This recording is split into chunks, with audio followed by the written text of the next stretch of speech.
Bonjour à toutes et à tous, bienvenue dans cette première fiche vidéo qui vient donc en complément des fiches mémoire.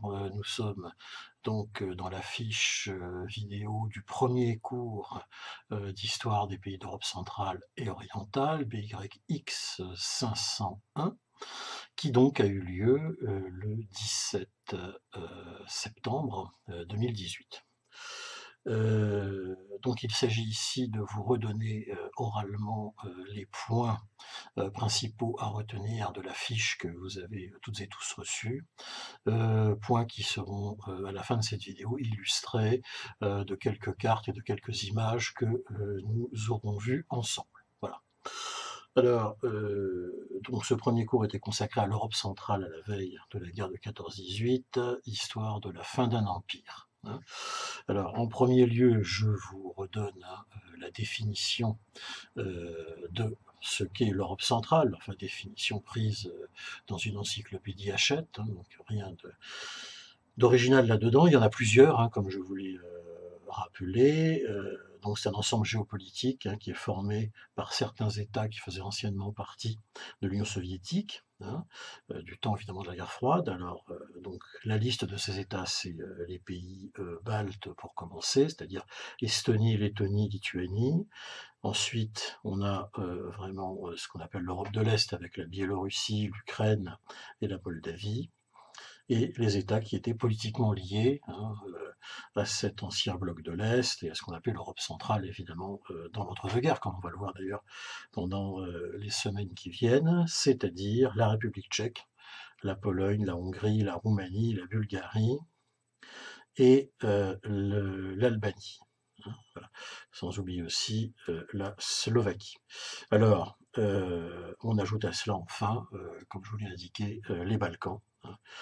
Balkans, terme vaste, enfin correspondant en gros à l'ancienne Yougoslavie, c'est-à-dire la Slovénie, la Croatie, la Serbie, le Monténégro, la Bosnie-Herzégovine et la Macédoine. Alors j'ai sous-titré cette Europe centrale à la veille de 14-18, la fin d'un empire, parce que comme je vous l'ai dit, tout gravite autour en effet de ce vieil empire d'une part d'Autriche, puis qui va devenir d'Autriche-Hongrie en 1867, comme je l'ai dit, et qui globalement, si vous voulez, fait graviter autour de lui toute l'Europe centrale au sein d'un ensemble encore plus ancien qu'on appelait le Saint-Empire romain germanique. Alors, donc, dans cette première partie, à retenir aussi, donc les racines d'un empire, eh bien, d'une part, ça remonte à très loin, puisque ça remonte en fait à la structure qui a été l'Empire carolingien au IXe siècle, avec Charlemagne, puis ensuite, cela évoluera vers ce qu'on va appeler effectivement le Saint-Empire romain germanique à partir de 900 et de sa proclamation par un personnage du Moyen-Âge qui s'appelle Othon, qui sera le premier empereur de ce Saint-Empire romain germanique, hein. Et puis, l'histoire fait que tout ça va évoluer vers ce qu'on va appeler l'Empire d'Autriche ensuite, capitale Vienne, hein. Cet empire d'Autriche qui, en 1867, donc, aura un lien de type à la fois impérial et royal avec la Hongrie voisine, que vous voyez derrière mon dos d'ailleurs, cette grande carte que vous voyez là derrière ma tête, c'est la carte de l'ancienne Hongrie royale, hein. Vous voyez la taille, et vous en avez vu d'autres détails dans le cours, et on en reparlera plus en avant, hein. Donc cet empire, donc très ancien, vous le voyez, eh bien, a bon, quelques chiffres. En 1849, ça aussi, vous pouvez le retenir, est composé d'à peu près 35 millions d'habitants, hein, avec des nationalités donc aussi différentes que celles des Tchèques, des Slovaques, des Hongrois, des Polonais, des Roumains, des Slovènes, des Croates ou encore des Ruthènes, hein. Le pouvoir de l'empereur, le personnage qui est au pouvoir depuis 1848 jusqu'à la période qui nous intéresse, c'est-à-dire la veille de la Grande Guerre, la guerre de 14-18, c'est un homme qui s'appelle François-Joseph, et j'en reparlerai ensuite, qui est l'avant-dernier en fait souverain de l'empire, de la dynastie des Habsbourg, hein. Son pouvoir repose sur 4 piliers principaux, que sont l'armée, l'Église catholique, la bureaucratie et la police politique, hein. Alors dans le détail, l'armée, elle ne dépend que de l'empereur, aux yeux duquel elle incarne le dévouement à la dynastie. L'Église, évidemment, a été mise sous tutelle de l'État, elle est loyale envers le pouvoir impérial, donc il s'agit d'un empire catholique encore à l'heure actuelle, hein, je vous le rappelle, que, sur le plan, religieux, hein, l'Autriche, hein, ou la Hongrie sont des pays, majoritairement constitués, de chrétiens, catholiques, hein. La bureaucratie, donc consciencieuse, routinière, est dispersée dans plusieurs organismes à travers l'empire, enfin la police politique, hein, qui surveille la société, hein, et donc les politiques, etc. Alors cet empereur, qui est aux affaires, François-Joseph dont je vous parlais, donc est aux affaires depuis, donc 1848, c'est cette fameuse révolution qui a failli ébranler l'empire. Finalement, les impériaux ont réussi à maintenir l'ordre et c'est François-Joseph qui donc a été désigné pour, succéder, hein, à son prédécesseur, donc et il devient empereur donc le 2 décembre 1848 et meurt le 21 novembre 1916. C'est un règne de près de 68 ans, extrêmement long dans l'histoire, croyez-moi. Deux phases vont marquer son règne, hein, de 1849 à 67, c'est une remise en ordre de l'Empire, et en 1867, c'est le compromis austro-hongrois dont je vous parlais tout à l'heure, hein, qui renouvelle la structure de l'Empire, hein, mais ne règle pas des problèmes évidemment de nationalité, puisque justement, le point faible de cet immense empire très ancien, bah, c'est justement toutes ces fameuses nationalités qui le composent, hein, et dont le désir d'indépendance s'est réveillé en 1848, hein, avec cette grande vague européenne, hein, de ce qu'on a appelé du réveil des nationalités, c'est-à-dire que chaque peuple, hein, tout simplement, eh bien, souhaite désormais devenir indépendant au sein d'un État, hein. Il y aura deux grands projets, on le reverra, hein, plus en avant, le grand projet de créer un État des Slaves du Sud, la Yougoslavie, hein, et un État des Slaves du Nord, hein, la Tchécoslovaquie, hein. Ces deux projets, comme vous le savez, vont se réaliser après la guerre de 14-18, hein, qui évidemment va voir la destruction de cet empire.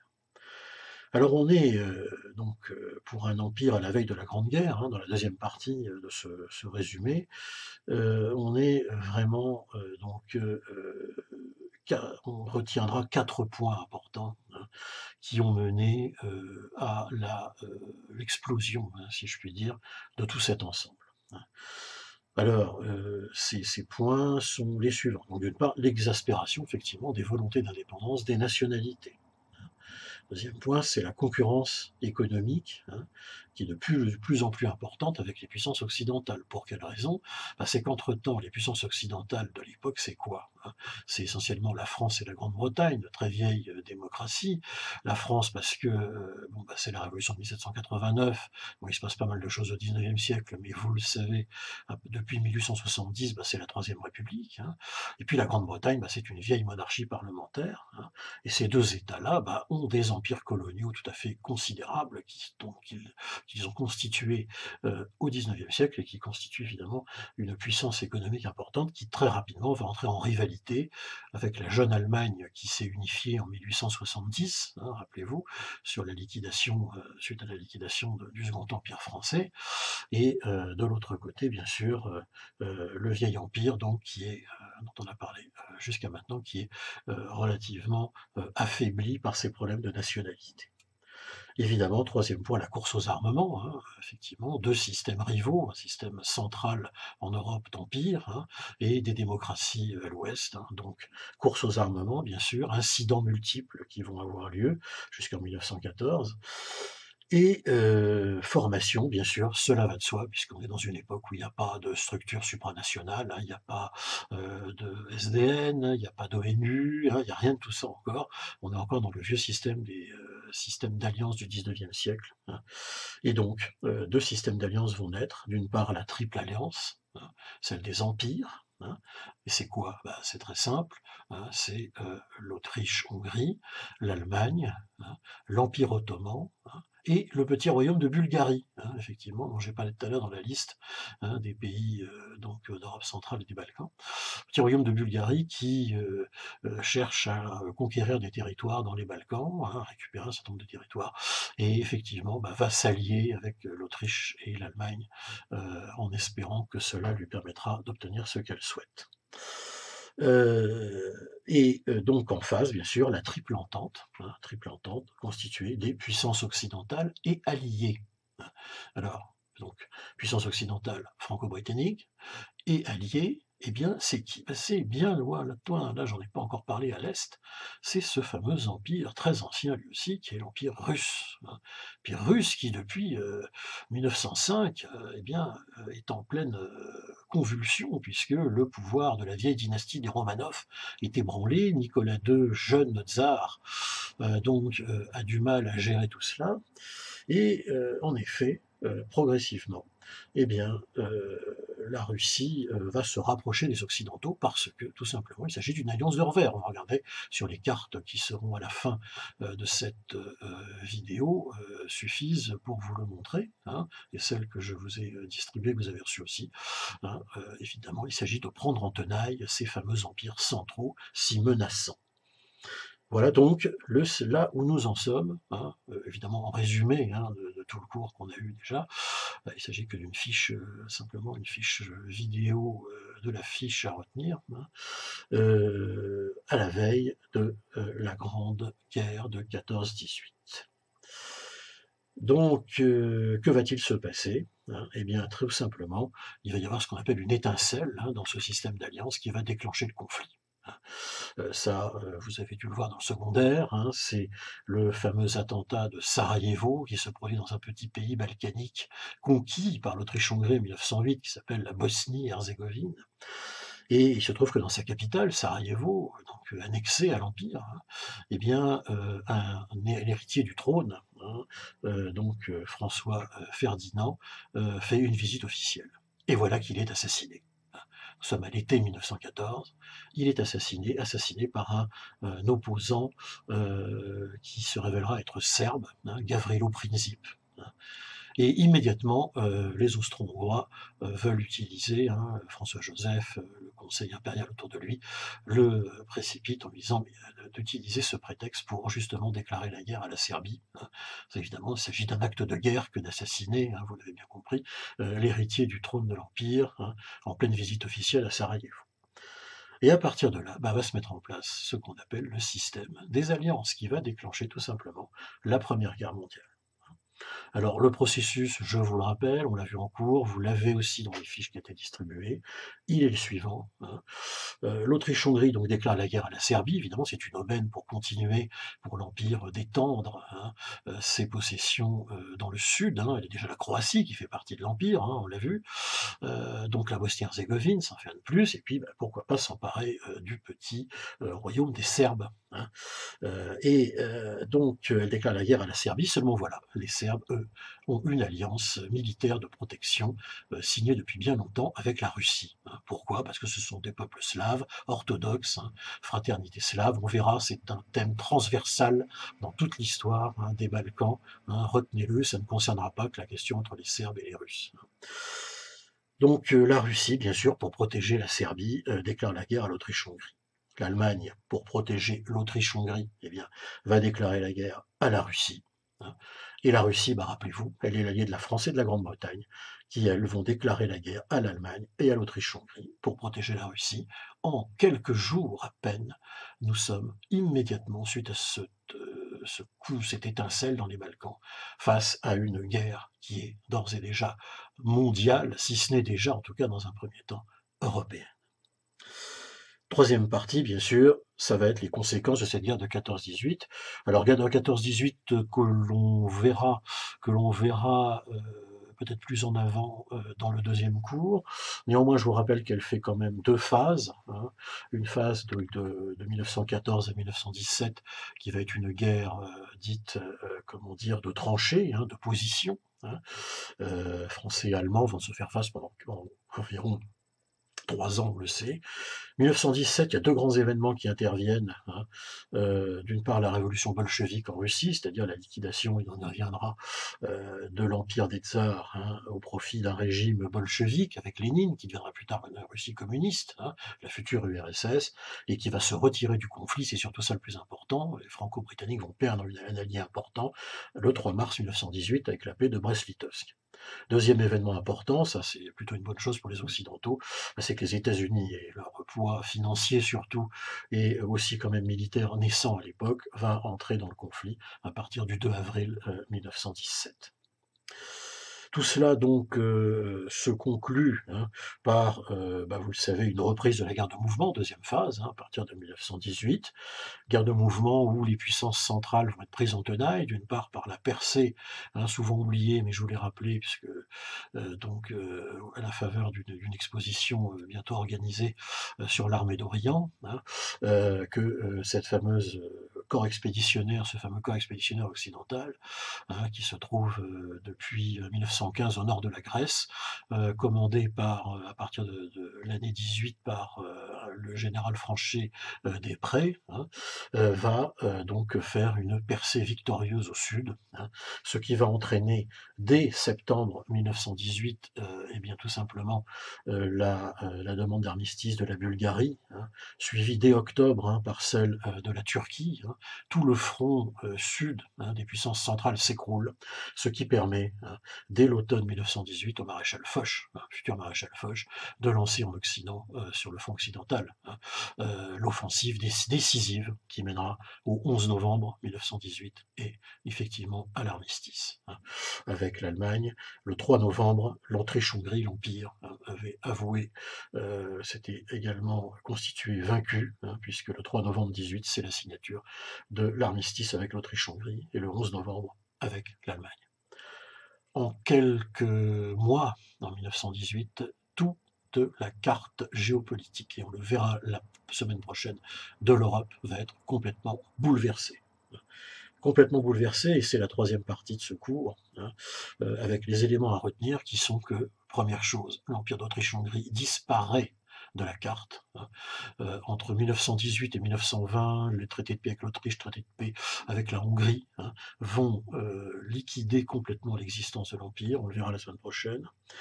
Et cette disparition va faire naître tout un tas de nouveaux États qui sont effectivement l'Europe centrale, telle qu'on la connaît d'ailleurs encore aujourd'hui. D'une part, la Tchécoslovaquie, un royaume des Serbes, Croates et Slovènes, future Yougoslavie au sud, une Tchécoslovaquie donc au centre, constituée de la Tchéquie, qui est de l'ancienne Bohème-Moravie, on l'a vu, hein, de l'Empire, et de la Slovaquie.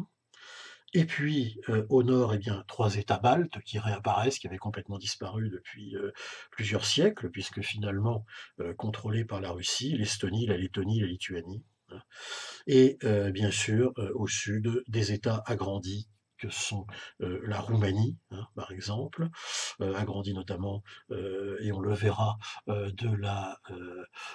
donc d'une part de la Moldavie à l'est, hein, et puis à l'ouest surtout de la Transylvanie, on y reviendra. Au nord, l'État agrandi, c'est la Pologne, bien sûr, qui renaît de ses cendres, hein, on y reviendra également. Tout ça donne une nouvelle carte, hein, complètement inédite, hein, sur laquelle on aura l'occasion de se replonger, sans oublier, hein, et on y reviendra, du nombre hallucinant de morts, hein, 1 300 000 pour la France simplement, près d'1 million pour l'Allemagne, plus d'1 million pour l'Allemagne, pardon, 2 millions, plus d'1 million de morts pour l'Autriche-Hongrie, près d'1 million pour la Grande-Bretagne. On est dans cette guerre, dans une hécatombe sans précédent, ce qui, quatrième et dernière partie, nous amène aux obligations de la victoire, hein. Obligation de la victoire, constituée évidemment de la question des réparations de la guerre, hein, qui va concerner toute la période de l'entre-deux-guerres qui va s'ouvrir devant nous. Deuxième point, la question des minorités. Vous l'avez bien compris que le problème des minorités dans l'ancien empire va donner naissance à de nouveaux problèmes, hein, suite au redispatchage des frontières.